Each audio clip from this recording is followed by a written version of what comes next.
And welcome to the Friday edition of Moohead Radio. I'm your host, a big and furry bovine. Want to apologize about Monday's show. There was no show because Spectrum had a massive internet outage. And to be honest with you, we're still not in the clear completely because it totally somehow has messed up my mesh network in the house. So I'm doing what I'm doing without Ethernet connectivity. So whatever it is, and we'll get through this together, and hopefully I'll have a solution that I come to this weekend about how I'm going to fix the mesh network. At any rate, how is everybody? Good week for the Cavaliers. In one respect, some people are upset that they didn't make a move, a trade deadline. We'll get to that in just a moment because this is basketball season after all. But, you know, I want to start out with the program with an illustration of something. I think a lot of people have the wrong impression of me. I think the impression that they have is that I'm some far left liberal wacko and who is not a believer in capitalism, but is Mr. Socialism, and who basically is a politically correct pawn of the left. How you could feel that way about me, I'm not exactly sure, because I'd be the first one to tell you and your sister to go fuck yourselves. Be that as it may, I want to point out what's wrong with America. It used to be that capitalism was based on the basis of building a better mousetrap. I mean, people would come along with ideas, and those ideas were original, and they were able to make money through those ideas. If they were well structured, they were running capable businesses and making money. Here comes the next thing. What we have today is you can be a complete fucking moron and keep getting wealthier and wealthier, and you can be the hardest working American, and your earning capacity keeps getting less and less as far as buying power is concerned.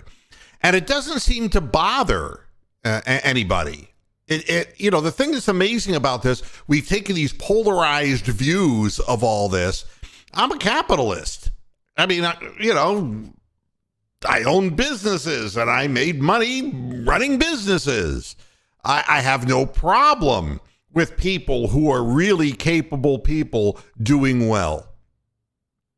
I have no problem with the fact that Elon Musk made a lot of money because of his ability to combine lithium-ion batteries and automobiles and to take risks and chances. That's and it paid off, and that's great. I don't care for what he stands for socially, but it doesn't change the fact that as a capitalist, I'm impressed with the sheer volume of cars that they were able to sell with a completely different model. And I don't mean of car, I mean of the way they sold them without dealerships. I thought that was very intriguing. Now we get the headline that the Haslams are looking to buy 25% of the Milwaukee Bucks in the NBA. And it's just amazing for me to sit and watch this Yahoo who doesn't know what in the fuck he's doing, who is a lousy owner, who has done nothing but make things worse for the Cleveland Browns, as if that was possible.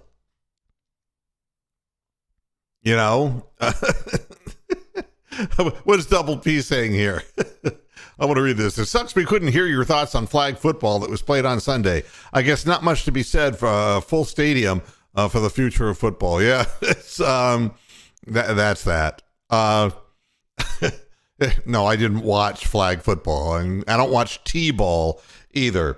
And for those people who, again, think that I'm just this crazy social liberal, I think if your kid's playing T-ball, he'd be better off playing with a chemistry set at home, because he's not playing baseball, and quit pretending that he is, and quit telling him that he is or that she is. Don't do that. The ball's got to be moving at you. Up, down, in, out. Baseball's a lot like sex.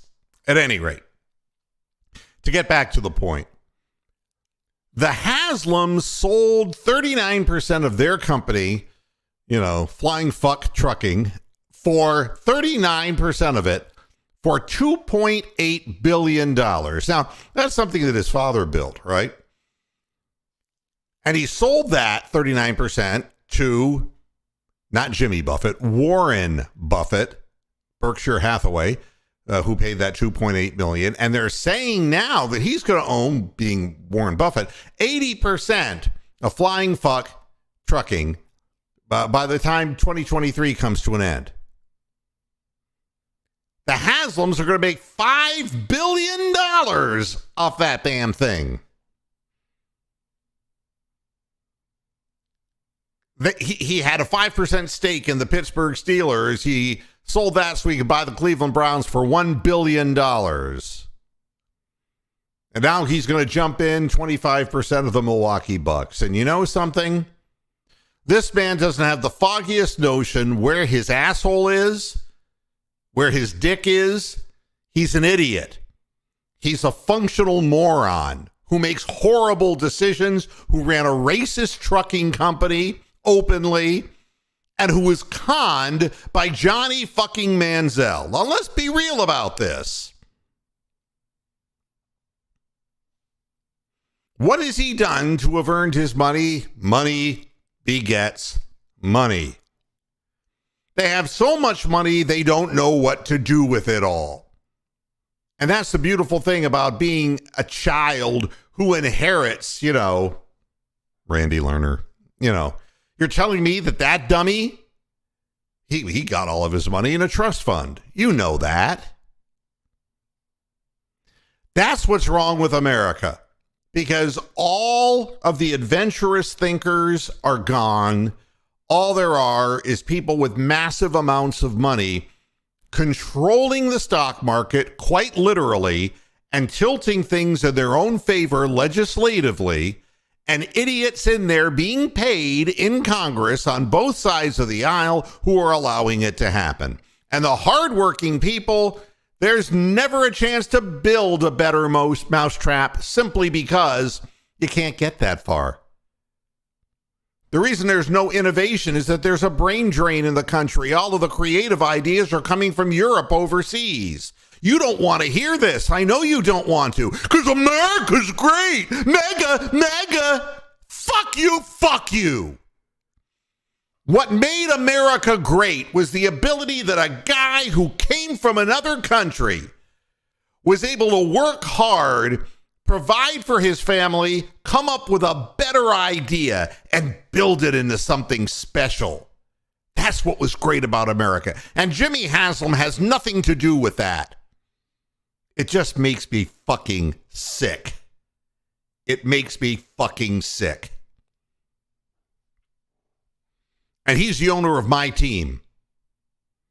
And it doesn't matter how wealthy he is, the decisions keep getting worse and worse, right?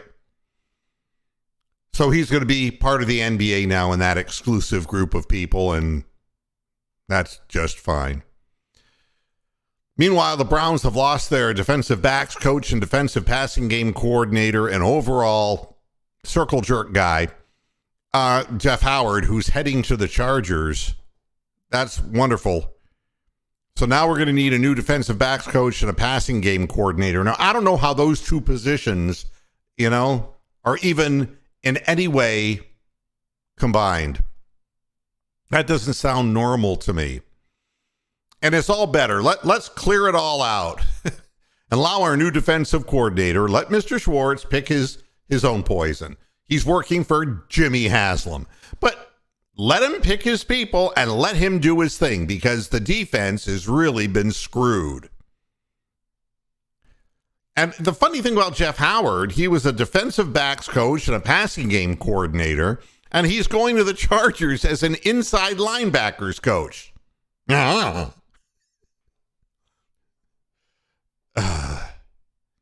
Is he a furniture polish or is he a dessert topping? I have no idea what this man does for a living, but now he's doing it in Los Angeles. I keep wanting to say San Diego. Stay classy. So now that we have a new defensive coordinator, that's great. we can get a new defensive backs coach. And if you didn't see, Greg Newsome has already given whoever that person is and Mr. Schwartz himself telling fans, no, I'm not playing the slot next year. Now, here's the thing. You play where I tell you to play. We know how that works.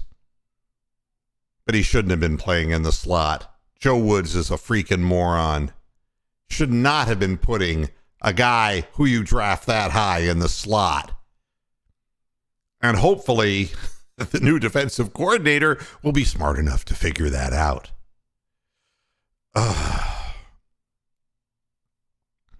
If you're counting, Howard's been the Browns' defensive backs coach and defensive passing game coordinator for the last 3 seasons since Kevin Stefanski was hired. Needless to say, anything associated with the Browns' defense needs to be overhauled, and I think we all know that. On a more positive note, everyone's happy to see that left tackle Joe Thomas was elected to the Hall of Fame. That's the way it had to go. That's the way it had to be. The thing that I will forever feel terrible about, I mean, stop and think at what this guy did. He put abnormal weight on his body and put his body through hell to play for a team that fucking sucked. And you see, this is why my bitterness. That's why I'm bitter.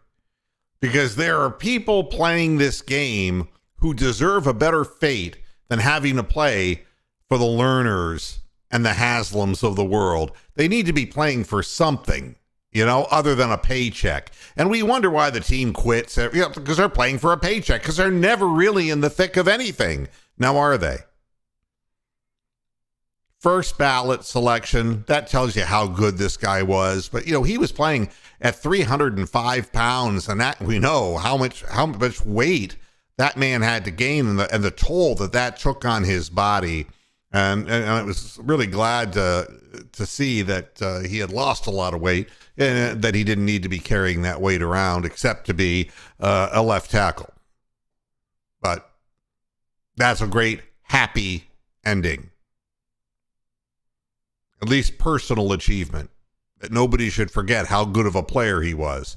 The next thing I'm not so sure about, the NFL renaming the league rushing title after Jim Brown. Jim fucking Brown. I don't know. All the shit that we've been hearing about Deshaun Watson.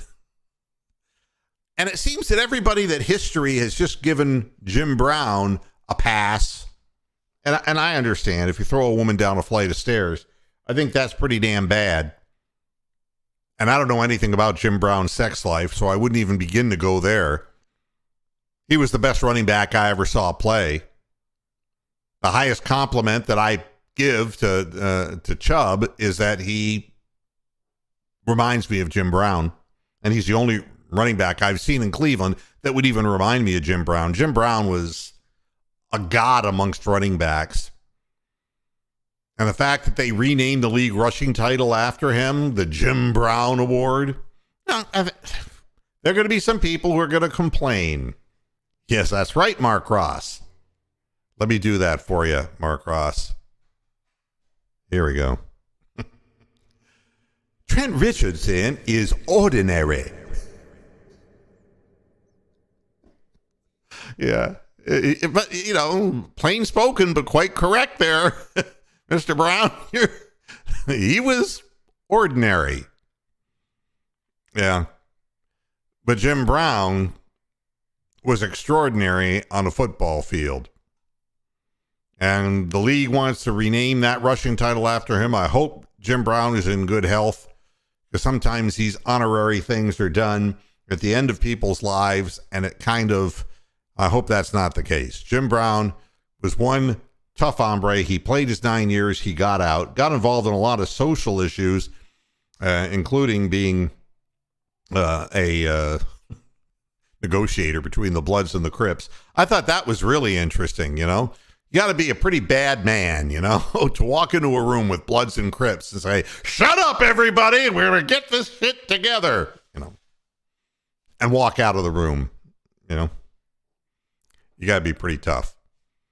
So again, these are just nice little things that they can do for the Browns, the league, because there's nothing else the Browns do for themselves. I'm happy for Joe Thomas, absolutely, and I'm happy for Jim Brown. But it doesn't do anything for us today now, does it? If everything we're doing in joyful spirit is looking back in time, there's nothing happening now. And that kind of bothers me. I don't like that. And, meanwhile, we have the NFL Honors Show and Kelly Clarkson. Now, I'm not allowed to say anything about Kelly Clarkson. I'm not allowed to say a goddamn word about Kelly Clarkson. Nothing misogynistic about Kelly Clarkson. Nothing about the horrible movie that Kelly Clarkson made with Justin Guarini. I'm not allowed to mention that. She gets up on a national stage and she shits all over the Cleveland Browns. Now, and I know a lot of people don't really, pay much attention. Here's her quote. "It was a crazy season. Thankfully, the Browns restored order to the universe by doing a bunch of dumb Brown stuff. So that happened." Dumb Browns stuff. Now, there's somebody who doesn't have the courage to come right out and say something about Deshaun Watson. All right? A bunch of dumb Brown stuff was paying him $230 million because if she were being honest, she's feminist and she is upset about what happened to the women. But she didn't want to go there. It was just easier to dump on the city and dump on the team. I'll leave it at that. Kelly Clarkson. But that's what being a Cleveland fan is. You turn on a show that has nothing to do with your team, and they end up being spit on anyway. No, Mark, that ship sailed a long time ago. I'm not saying anything. Yeah, I mean, if Kelly Clarkson can say that, who next? There are going to be people on the street who are homeless and panhandling who are going to have rips on the Cleveland Browns, And it's because of the guy who's getting richer and richer and richer and richer, right? Makes you feel real good about America now, doesn't it? Also, Patrick Mahomes is the NFL MVP and not Joe Burrow.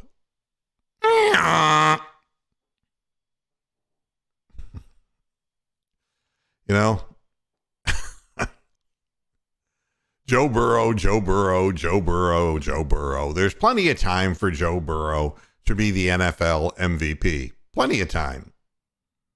We'll see if he can actually earn it.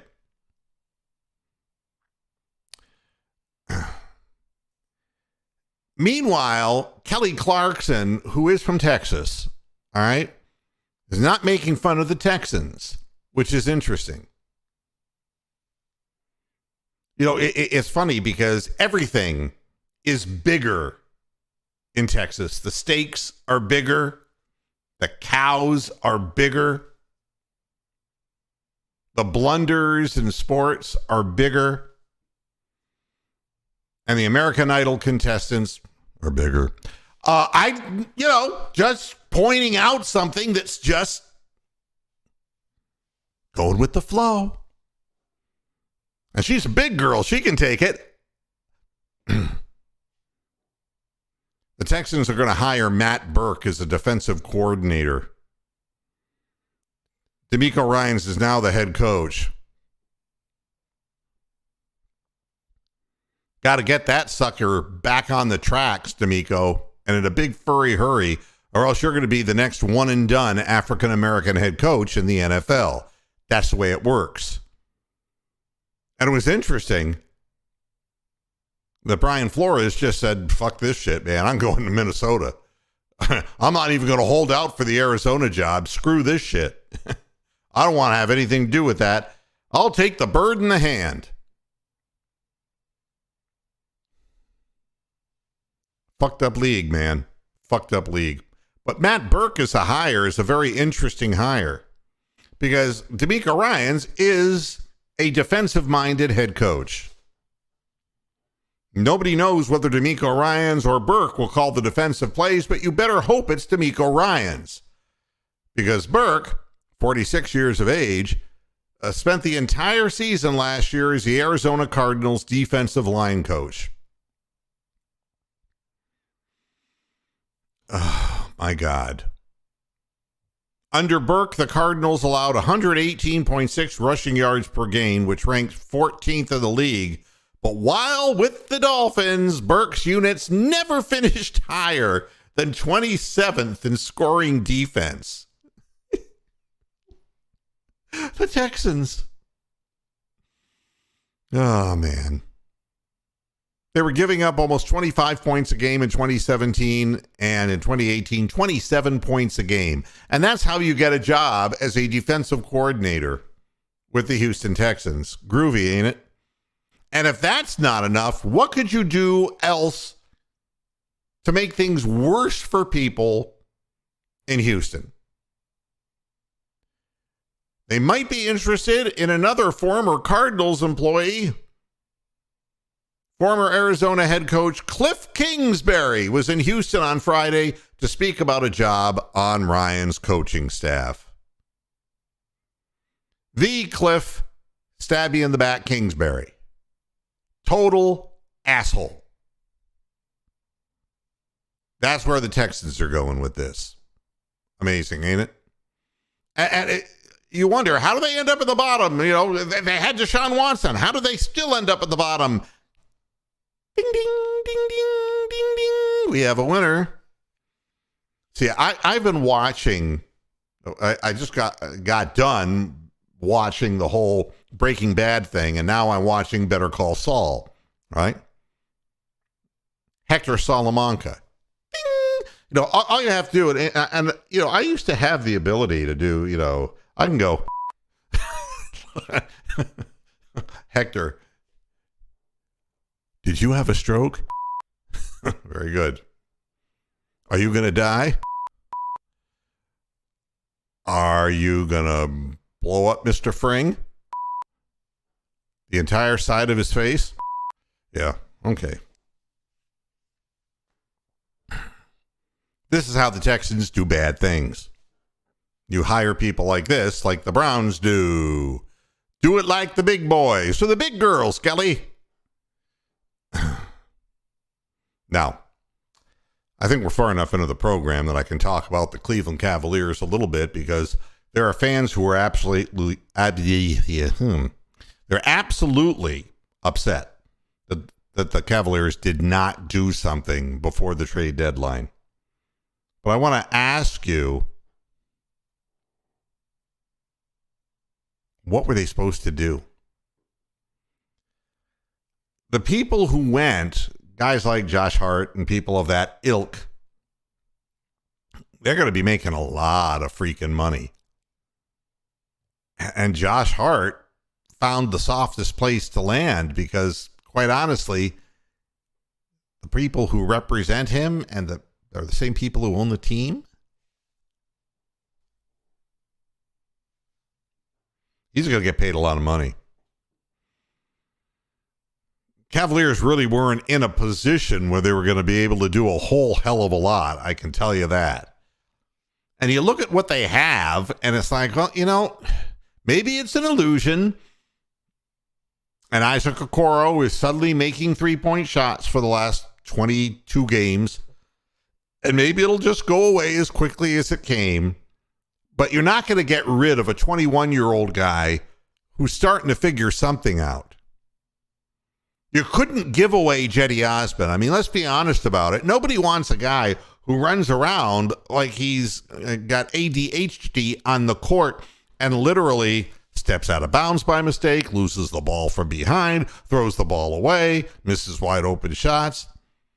Has 2 games where he's en fuego, and then we don't see it again for 2 weeks. Gets benched constantly by J.B. Bickerstaff. And then injuries allow him to come back out on the floor again, and he literally doesn't have it. What were we going to do? It wasn't like a 3-point marksman was right there. The Cavaliers team is built on defense first. And I know that probably irritates everybody who wants them to be the Showtime Lakers, but it doesn't work that way. I remember when the San Antonio Spurs, when they were properly coached and had proper talent, they had great defense. They could score points, but they weren't up and down the floor. They were running a very precise offensive pattern. And that's what JB's trying to get the Cavaliers to do on a regular basis. We are not going to be a team that plays a fast-paced game. And you can see that the teams who are playing the faster-paced games, teams like who have no talent like the Houston Rockets, teams of that ilk that just run up and down the floor and score as many points as they can. If you can't get stops in the league, you're not going to win. That's just the way it works. And the Cavaliers, part of their offense is transition. Get steals, get rebounds, run out plays down the floor. That's how they use their speed. But they stop you by hunkering down, literally, in the half court and stopping people. That's what they do. And I really do believe that that's the right way to go with young players. When you have guys who are 21, 22, 23 years of age, you teach them to dig in hard on defense. There's so much talent on the Cavaliers team. You're not going to break that talent up. You got the integral pieces of Darius Garland and, of course, the remarkable Donovan Mitchell. You've got 2 big men down low who can stop people at the rim. One, the unicorn Evan Mobley, who can just verticalize and just uses long arms to swat things away. And Jared Allen, who is just always present under the basket and to make people, both men are extremely well-schooled at being vertical and not diving into people, but going straight up. And the better they get, the better calls they get. And that's important.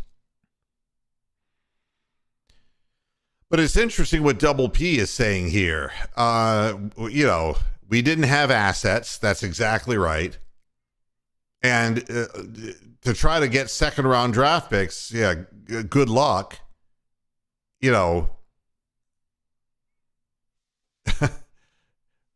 Anything that the Cavaliers would have done would have been lateral at best. Caris LeVert isn't the best fit for the Cleveland Cavaliers. I get that. He's not, he has to go against his tendency to fit in with the team. I will say this for Caris. He has shot 37% from the 3-point arc, and that is the best in his career. But he's a guy who likes to have the ball in his hands, and he's a guy who likes to set up his own shots.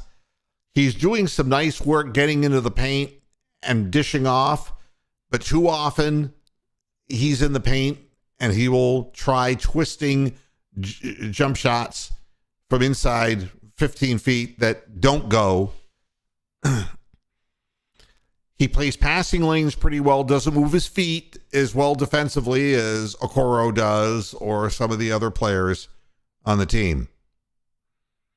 But you weren't going to get anything better. The problem is that this puts the Cavaliers in a situation where they almost have to bring Caris LeVert back next year because there was no way to get rid of him this year. There were no takers. And the thing is, he's up to making $19 million a year, and he ain't going to take no pay cut. I can tell you that. So the Cavaliers are going to have some hard decision-making. you can give him up for nothing. And that's not a good option. Or you can pay the man, and that's maybe harder to do. But it isn't, I don't think there's anything the Cavaliers could have done. I watched the players who went off the board and the teams that paid the price to get the players that they wanted. We're so set with our young lineup that the only thing we needed was the 3-point 3-and-D guy. That's what we needed. That's why the interest in Josh Hart. Great rebounding guard, tenacious defender, not a great 3-point shooter, but good in the paint, better percentage of shooting, 50%, or actually, going to the basket, 70% for Josh Hart, which is better than Karis LeVert. That's why the Cavaliers were so interested in Josh Hart, but it didn't work out. Didn't pan out. Better deal someplace else. So I don't think there was a hell of a lot the Cavaliers could do. And again, when you have the young core that they have, where Cleveland is going to be hurting is bench. And I will leave this to the trustworthy hands of the front office to figure out exactly what they're going to do.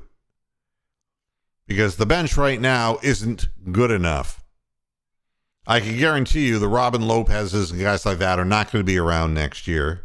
You can book that, Dano. There's going to be a whole series of players. I don't think Jetty Osman is going to survive because he's given the team as much as he has. He's just not consistent. You're not going to do anything with the young core of the team.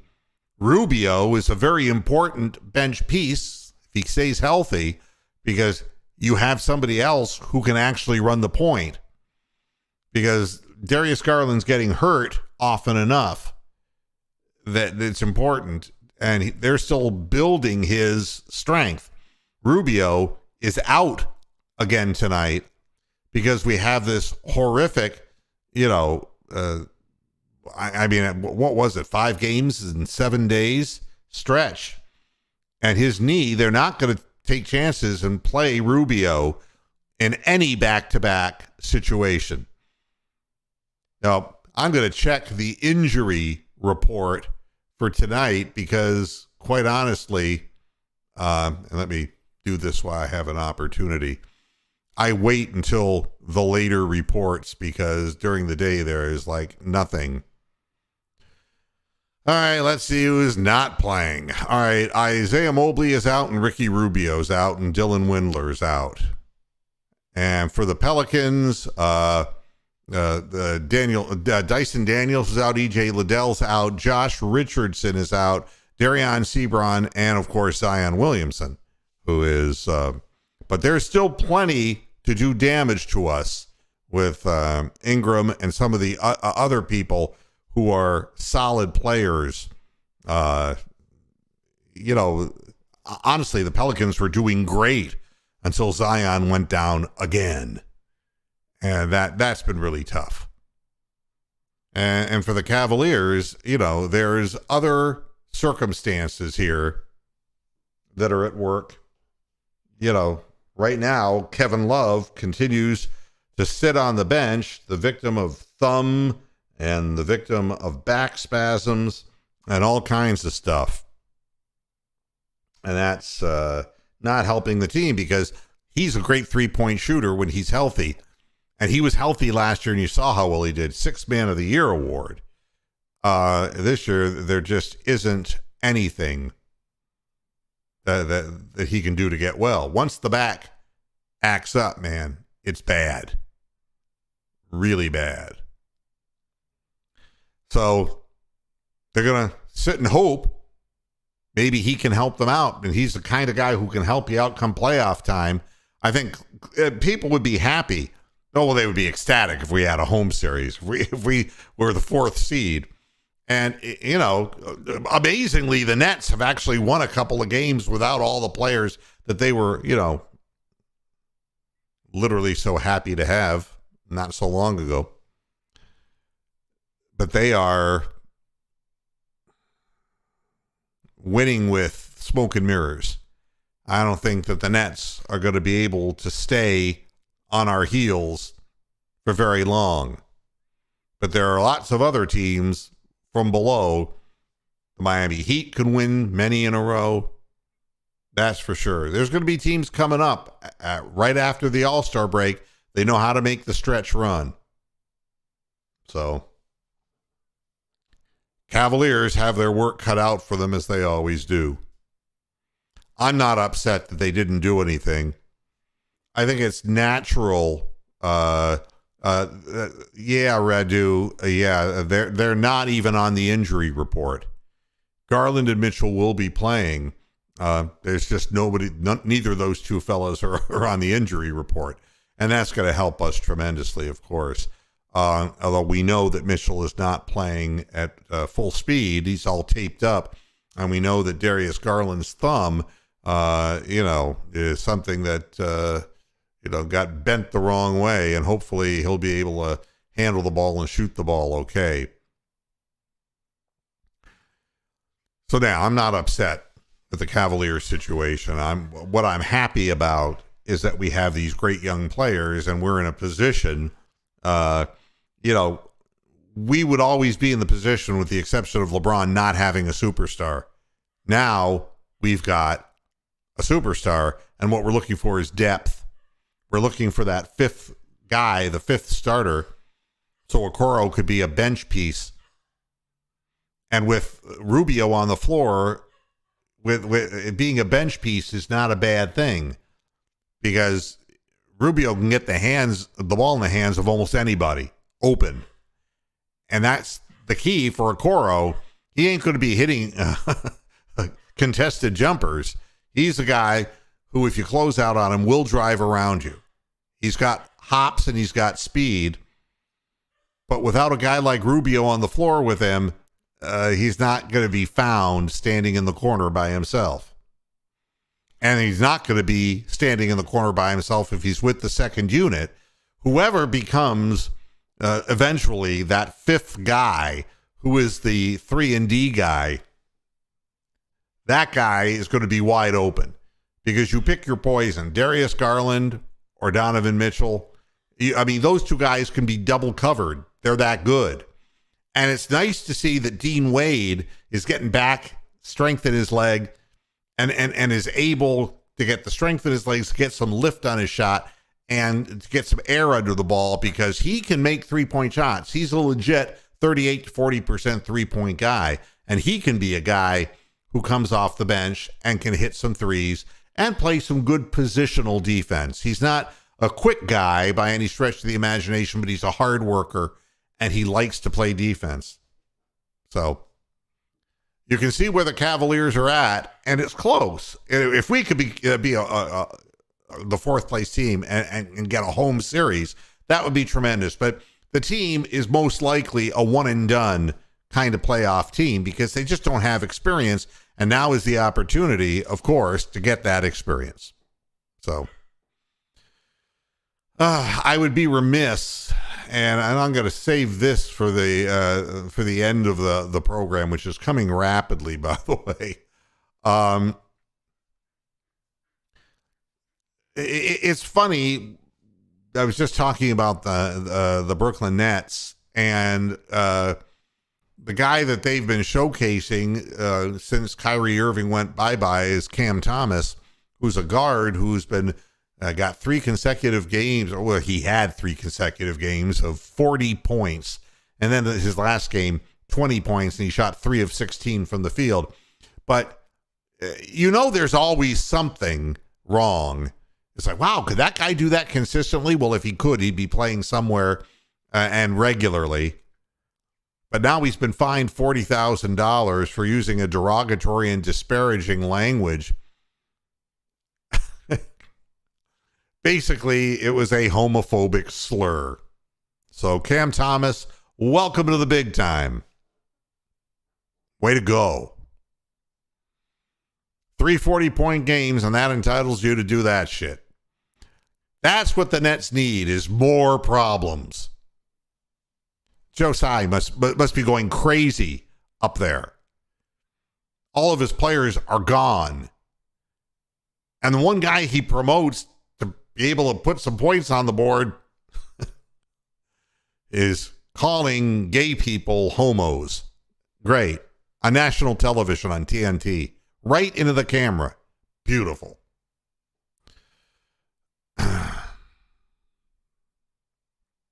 Another thing that's wrong.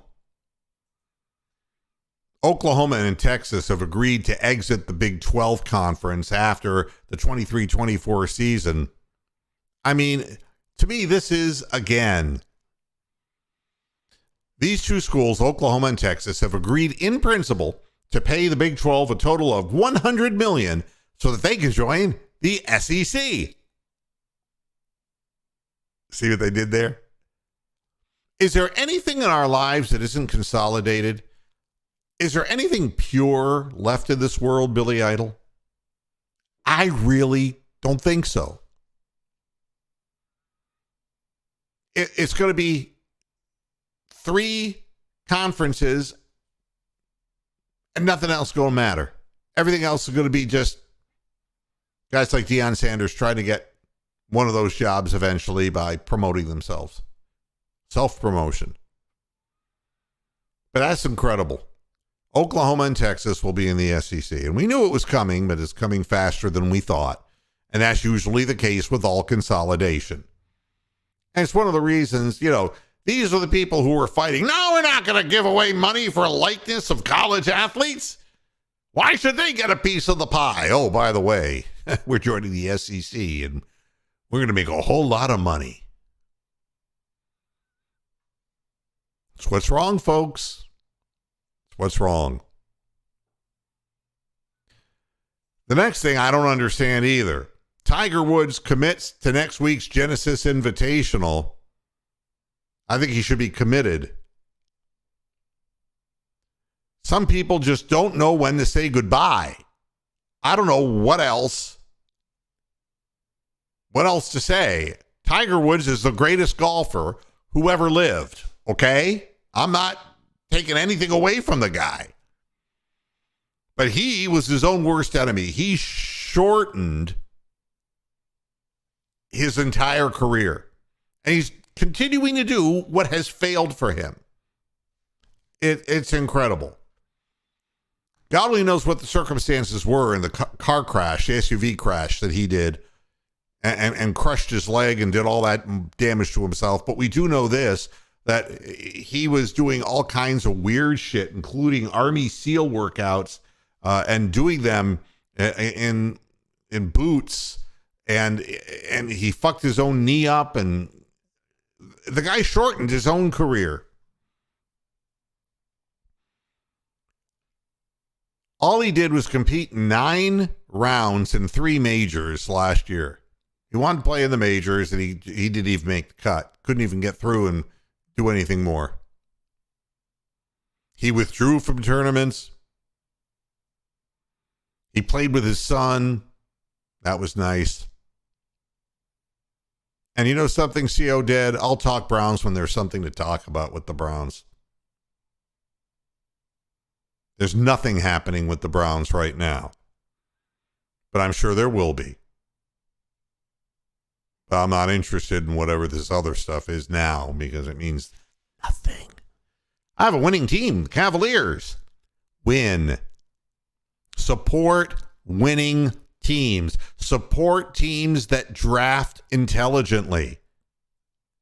Support teams that make good trades and get you Donovan Mitchell and snatch him away from the New York team. That's what you should be supporting, CO Dead. Fuck the Browns. It's not football season. For the first time in my life, this is my 20th year I'm going to be doing this. I'm willing to say, I know where the audience lies, and I know everybody that wants to talk about football. Fuck the Browns. You know something? I don't need that in my off season. Just like, the last thing you want when you own a business, honestly, is to retire so that employees can continue to bother you. You know what I mean? The season is over, C.O. Dead. It's over. It pissed us all off. I don't want to relive it. If you would like, you can watch all the reruns and you can analyze every play. And I'm not just going to sit around and bitch about the Cleveland Browns. The thing that's interesting is what Tiger Woods said about playing in this upcoming tournament. It's been a lot harder than people probably imagine. There's some of the players who are very close to me who know what I've gone through. And they're the ones that keep encouraging me to back off a little bit. But that's not really in my nature. My nature is trying to get better, and I have. And through work ethic, I was able to, as I said, play and compete in 3 major championships this year. Stop. There comes a point where you look in a rearview mirror and you look what you did, and you say, that was great. I was great. I can't do this anymore. If you want to continue this crazy work ethic thing, then you're just going to hurt yourself again. And you're still not explaining why you crashed your car in front of your house into a light post and into a tree when you took Ambien and you got in your car. You never explained that. You never explained how you were going 75 miles an hour and flipped the SUV and almost killed yourself. Nobody wants to talk about that because Tiger's the greatest golfer who ever lived. Jack Nicklaus was the second best, and he had such a bad back at the end of his career, and he won a Masters at 46 years of age. I say that because Tiger Woods is 47 right now, and he didn't take any pain pills for his back, Tiger. He didn't do controlled substances, Tiger. Play your tournament. Do what you need to do. I hope you do well. But the answer sometimes isn't to work harder, it's to be smarter. He hasn't gotten any smarter. That I can tell you. And I'm going to end up this way. I've said it before, and people get upset in Cleveland. LeBron James is the greatest basketball player who's ever lived. He's better than Michael Jordan. He's better than Larry Bird. He's better than Kareem Abdul-Jabbar. Better. And it's not to put any shame on those other names. Those guys were all-world great. Hey, R. Jones, where have you been? Oh, okay. Here we go. Hi, Jones. How are you? I don't know why there's an echo on my voice. I'm not dead, so I'm gonna take that off. You know something? We're not gonna be able to move Jetty Osmond and Kevin Love. It's kind of like when you get a piano. And my parents said to me, Timmy, you're gonna learn how to play the piano. And I'm like, no, I'm not. And they say, yes, you are. And they put this big 2-ton piano, a grand piano in the house. And I said, fuck that shit. I am not going to play a piano. And you know something? That piano sits in the house to this day. Because nobody can lift it. Nobody wants it. Nobody can lift Jenny Osmond and Kevin Love at the same time. They're like a grand piano. You asked. You're letting him pontificate, and that's not really good. Oh, God almighty. LeBron James is the greatest player who's ever played. And why people question it, only in Northeast Ohio can they have a hate relationship with LeBron James, who brought them a championship and brought them deep runs into the playoff and who gave them so many exciting moments. Only the people in Northeast Ohio could resent him.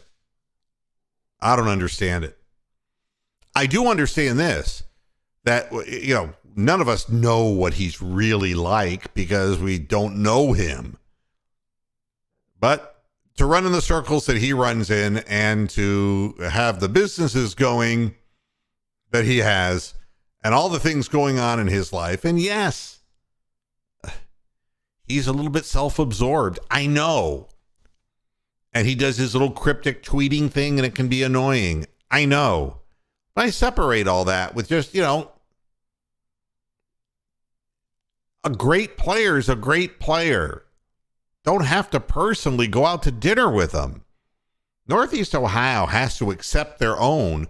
If he was a member of your family, you'd accept him. Think of Gramps. Your own Gramps, who shits himself at Thanksgiving dinner every year. But he's your Gramps. You love him because he's your family. Why can't we just keep that vibe alive?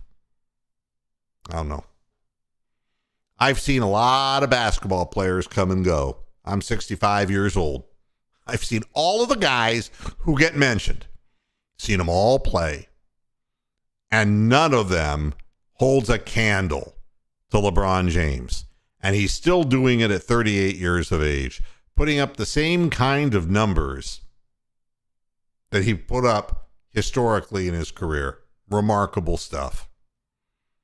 And I was glad that LeBron grabbed the mic and told everybody to stand up for Kareem Abdul-Jabbar, because those two men have not gotten along particularly well. And I think Jabbar appreciated what LeBron did.